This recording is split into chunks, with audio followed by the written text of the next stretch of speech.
Hey everyone, welcome back to my channel. I can't believe it's been a year since I've been in the vending business, and I wanted to give you guys an update on how things are going for me. As a reminder, let me tell you how I started in the vending business. I was at a clinic and happened to see a lady restocking her vending machines, and I went up to her and asked her if she wanted to sell it, and I bought 7 vending machines from her for $40,000. I think I said 8 in a previous video, but it was actually a 7 machine route.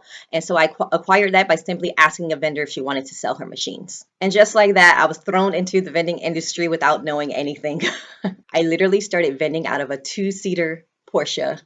Yeah, it was wild. Fast forward now, I've got multiple machines, multiple locations, and I've upgraded to a minivan now, so I'm no longer vending out of a Porsche. Much more practical, trust me. Okay, so let's talk about my current machine count and locations. I've grown pretty quickly this year, mostly through purchasing routes. I have a total of 26 machines across multiple locations. So I started with 7 and now I have 26, all in the span of 1 year. And it was rather easy to grow that quickly because I only purchased routes. And when I say routes, I purchased people's vending machine businesses. So if you have 6 machines and you're getting out of the business, I might go and purchase that from you. So that's how I was able to expand so quickly. Most of my routes come off of Facebook Marketplace. I purchased one route off Facebook Marketplace for about $17,000, and that included 2 schools and 4 machines. And I actually used my American Express to swipe for that. Another route I bought was $8,000, and that was 2 machines, and that was in a hotel, and I purchased that one on a credit card as well.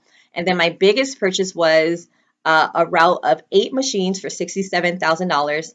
And that one I got just by asking the vendor if she wanted to sell her business. I've grown used to seeing people restock their machines and then asking if they just want to sell. That's how I acquired my last route, and that was $67,000, and that too was on a credit card. I normally purchase everything on a credit card and then use the business profits to pay off the credit card. Oh, and I also want to mention that the minivan that I upgraded to, I also purchased that on a credit card. I've been funding my business using business credit cards with either low interest or no interest, and then use the business profits to pay that off in its entirety. The business profits are pretty significant, so I'm able to pay off these business credit cards within a matter of months, minus the $67,000 one. I'm still working on that one. Okay, so let's talk about revenue and expenses. My business generated over $200,000 in revenue in the first year, and I'm already at $80,000 in revenue this year. That's from January to March. We're already at $80,000. Of course, sales are going to vary from month to month. My highest grossing month brought in $30,000, and I've made up to $2,000 in sales in a single day. Weekly, my sales are in between $6,000 to $10,000. It just depends. And I spend about $10,000 a month on products. And then there is the issue of expiring or expired products. Because I have some really high traffic locations, when I see a product is close to expiration, I just go put it in the higher traffic location so that it sells faster. If for some reason I don't do that, and I have like a box of something that I didn't even use, and I just return it to wherever I purchased it from, as long as it's within their return period. Some of my best locations are apartment complexes. Those are probably my favorite locations. They're very consistent and pretty profitable. On the flip side, I have a clinic and an office space that isn't as busy. They still make money, but they're slower than what I'm used to.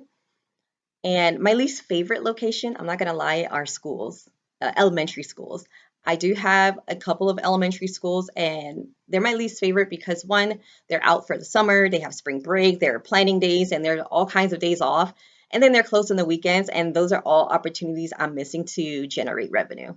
So I probably would not purchase any other route that includes schools or even offices or anything that closes on the weekends. To increase my revenue at some of my existing locations, I went ahead and added BevMax machines. And this has definitely increased sales in those areas. I find that people like the look of the glass front drink machine versus the old school ones. Once I added those machines, people tended to gravitate toward those a little bit more. And for those machines, I purchase usually from Crystal Vending up in Maryland and with Frank, and he normally just delivers them to me. But yeah, I've gotten several from him. For inventory management, I manage my inventory through Nyack. I really like their software. It lets me see what inventory is already in the machine, what inventory is needed in the machine, sales, what sells more, what sells less.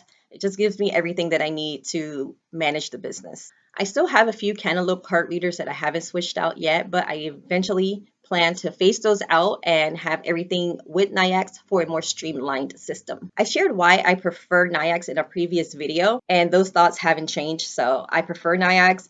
If you're interested in purchasing any NIAX devices, use my code CVending for a discount on your NIAX device purchase. Day-to-day operations.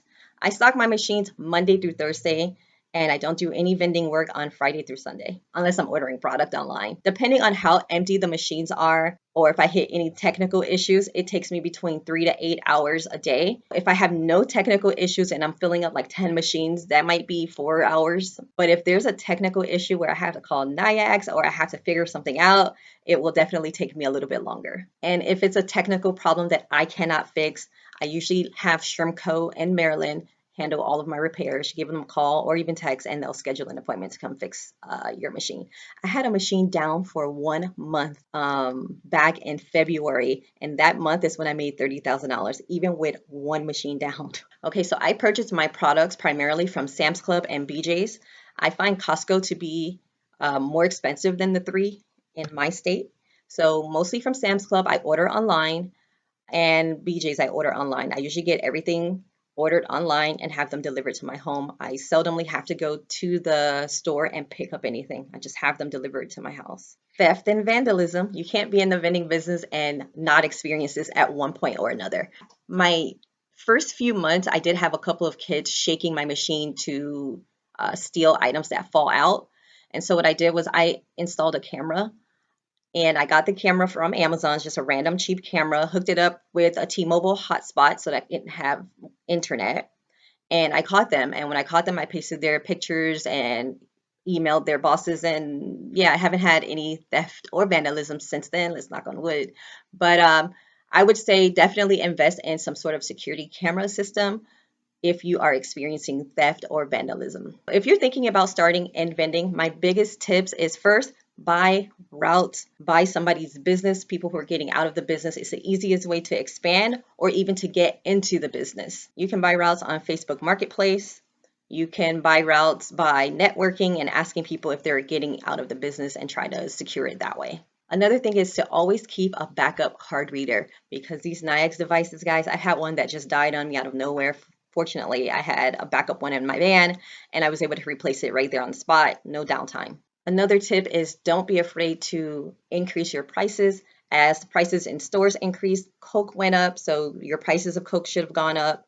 As things increase in stores, you want your prices to reflect that. Lastly, don't be afraid to walk away from a bad or slow location. I've done this once. Someone asked for a machine in their office. I put it in their office to be nice. I told them I'm going to give you 60 days.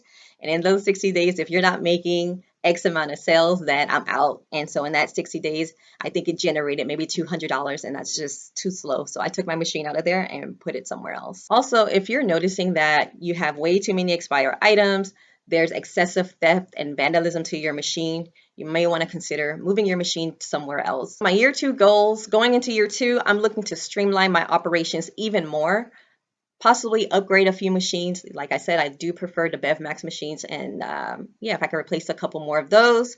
I want to continue focusing on high traffic locations. I will likely begin to sell some of my slower locations just so that I can focus more on my super high traffic locations. Like, I feel like I can't even keep up with them. They're so busy. I would restock it on a Monday and it's empty on Tuesdays. If I could focus more on those and grow that revenue, I wouldn't even need any additional locations that aren't as busy. That's my 1 year update. Drop any questions you have in the comments. And if you're in the vending game too, I love to hear about your journey. Don't forget to like, subscribe, and share this with anybody thinking about getting into the vending business. I say do it. Thanks again, and I'll see you in the next video.